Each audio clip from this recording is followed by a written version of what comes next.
Leviticus chapter 27. Now the Lord spoke to Moses, saying, Speak to the children of Israel, and say to them, When a man vows a vow to the Lord, equivalent to the value of his soul, and if your valuation is of a male from 20 years old up to 60 years old, his valuation shall be 50 dodecrim of silver, according to the pure measure. But if it is of a female, your valuation shall be 30 dodecrim.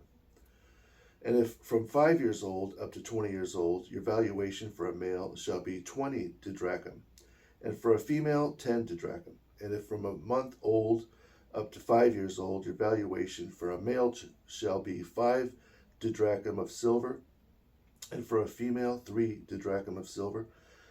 And if from 60 years old and above, if it is a male, then your valuation shall be 15 didrachim, and for a female 10 didrachim.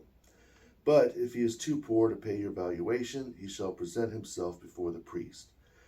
And the priest shall set a value for him, according to the ability of him who vowed. His priest shall value him. If they bring from the cattle a gift to the Lord, whoever gives from these to the Lord, his gift shall be holy. He shall not change it, good for bad or bad for good. And if he changes it at all, cattle for cattle, then both it and that which is changed shall be holy. But if it is any unclean animal which they do not offer as a gift to the Lord, he shall present the animal before the priest. And the priest shall set a value for it, whether good or bad, and as the priest values it, so it shall stand. But if he wants at all to redeem it, then he must add 1/5 to his valuation.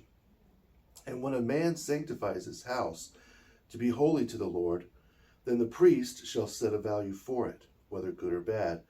As the priest values it, so it shall stand.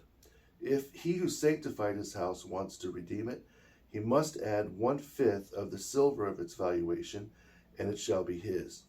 Now, if a man sanctifies part of the field of his possession to the Lord, then the valuation shall be according to the seed required for it. A core of barley for 50 didrachim of silver.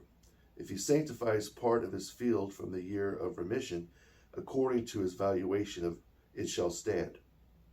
But if he sanctifies his field subsequently after the Jubilee, the priest shall reckon to him the silver due according to the years that remain till to the year of remission, and it shall be deducted from his valuation.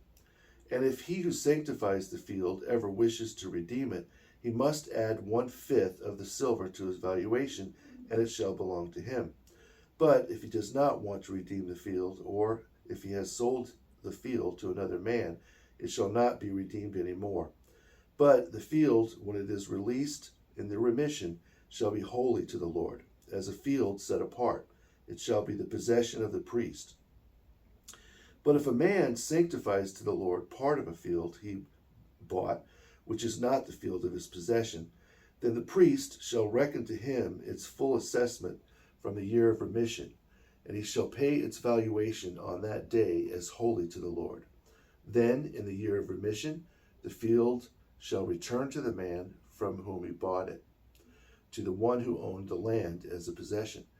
Now, all your valuations shall be according to the pure measures, 20 obols to the didrachim. But the firstborn of your cattle, which shall be the Lord's firstborn, no man shall sanctify, whether a young calf or sheep, it is the Lord's. Now, if it is an unclean 4-footed animal, he shall change it according to his valuation, and he shall add 1/5 to it, and it will be his. But if it is not redeemed, it shall be sold according to his valuation. Nevertheless, any devoted thing a man may devote to the Lord, or of anything he has, man or animal, or part of the field of his possession, shall not be sold or redeemed. Every devoted thing is most holy to the Lord. Furthermore, people devoted to the Lord shall not be redeemed, but shall surely be put to death. Now all the tithe of the land, whether seed of the land or fruit of the tree, it is the Lord's. It is holy to the Lord. If a man wants at all to redeem his tithe, he shall add 1/5 to it, and it will be his. Now, concerning the tithe of the oxen or the sheep, or of whatever passes in the numbering under the rod, the 10th one shall be holy to the Lord. You shall not change good for bad, but if he changes it at all, both it and that which is changed shall be holy. It shall not be redeemed. These are the commandments the Lord commanded Moses for the children of Israel on Mount Sinai.